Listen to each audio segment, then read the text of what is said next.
morning, everyone. So here's my question. Who would love to start the day out with a little bit of evangelism?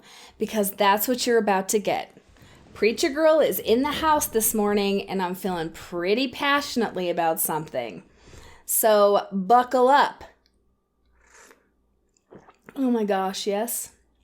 Yes to this coffee. Hold on a second. I gotta gird my loins before I start preaching, okay? So here's what I want to talk about today, and it's one of my favorite subjects. And yes, I've talked about this before. Let's set my coffee down. Free up my hands, because we're going to talk about freedom. We're going to talk about free will. Because here's what I can tell you. All the work I do, and all the concepts I teach, and all the principles, and all the spirituality in the world means nothing if we don't recognize and act from free will. So I'm going to start up here because there's been so much lately about the government this and the government that.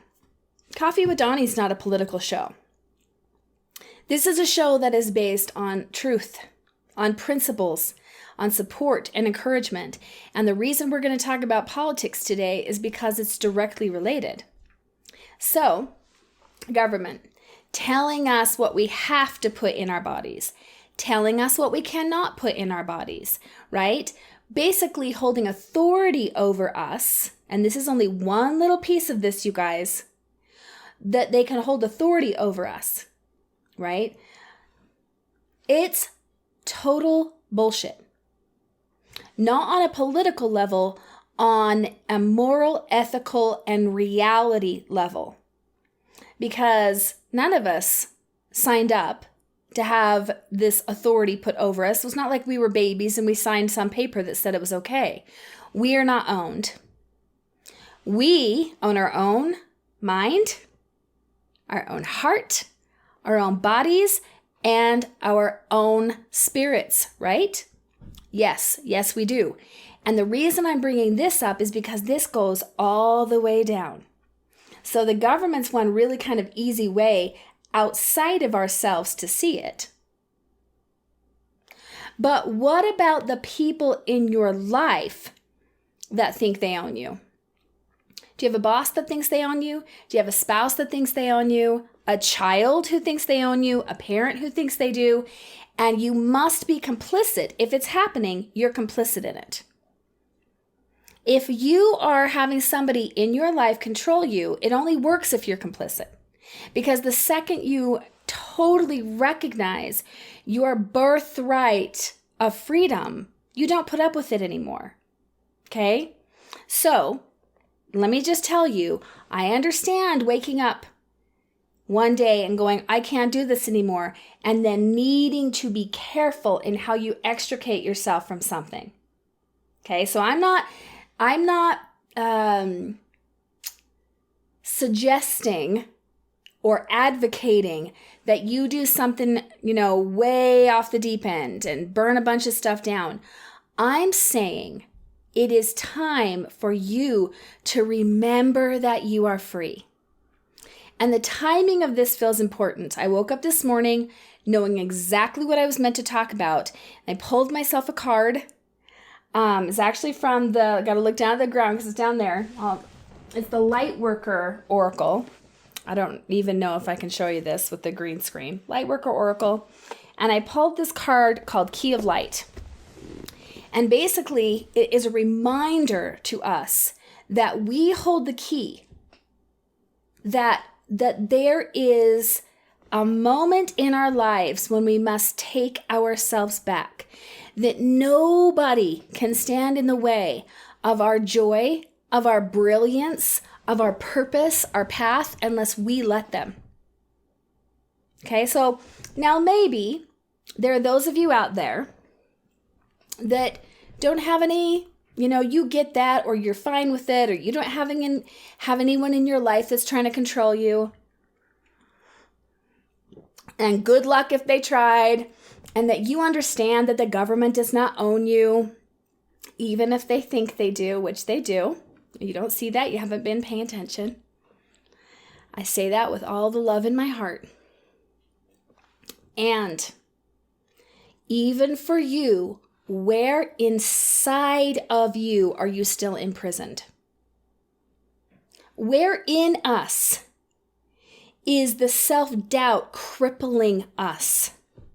By the way, in some cases, literally.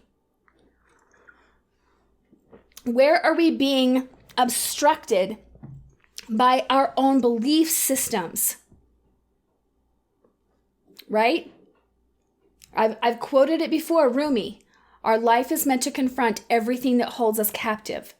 What is the next thing for you that needs to be confronted so that you can be fully liberated? Because if you're anything like me, full liberation is a non-negotiable. I've spent a lot of time figuring out, why do I do Coffee with Dawni? Why do I do the coaching I do, the retreats, the workshops? What is it? Who am I here to work with, right?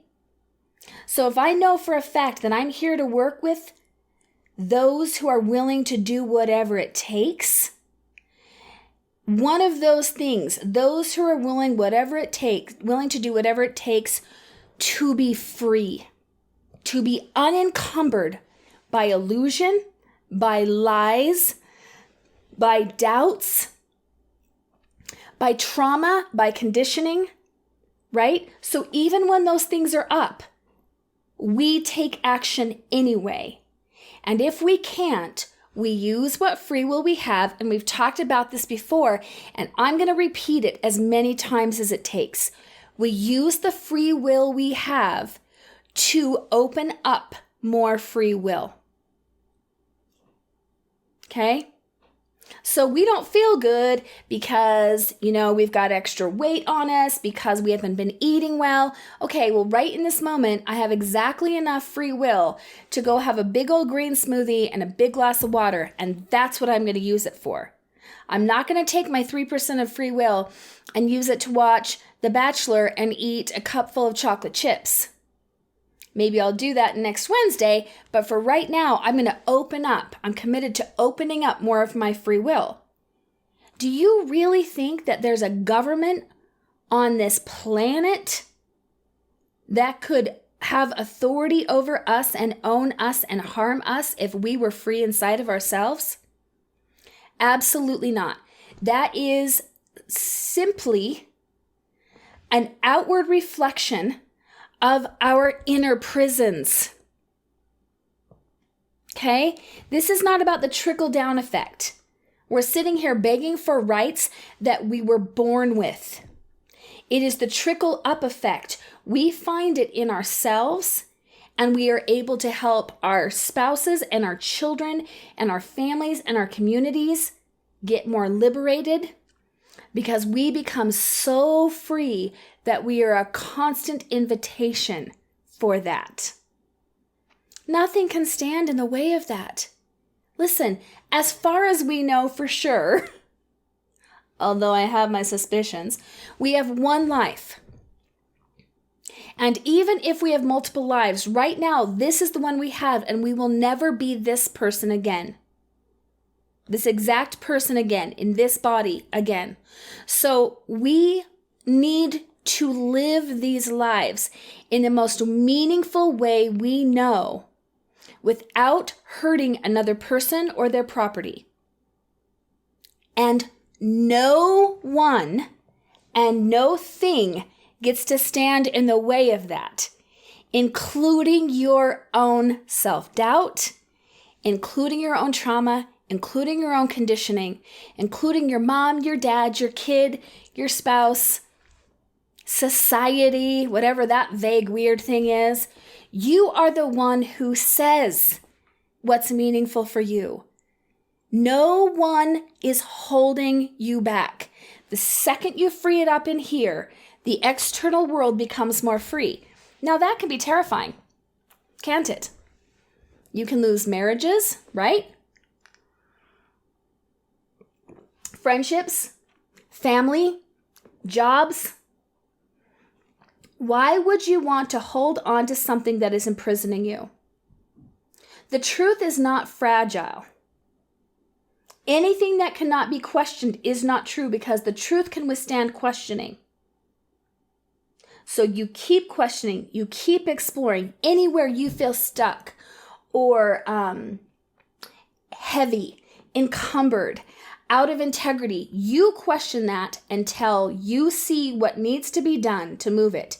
And if you're telling yourself it's somebody else, turn it back here, see what you need to do to free yourself up. And those external things will start to be free too.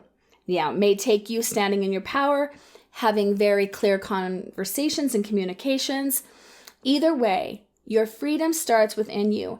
And I swear to you that when the tipping point comes in this collective, where we are freed inside of ourselves, no outside force can stand.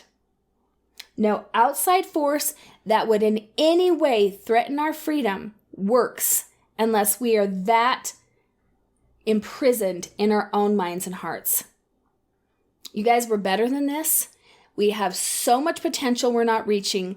We must come back into the remembrance of how powerful we are. Okay? Sovereignty is our birthright. And it's time for us to remember that and live accordingly. May your coffee be strong and your life be free and blessed. Thank you so much for watching this video. Please like and subscribe. It really helps out my channel. And if you would be interested in working with me further, you can check out DawniAngel.com. I would love to come speak to your group, come to your business to do a training, be on your podcast, my personal favorite, or even work with you one-on-one.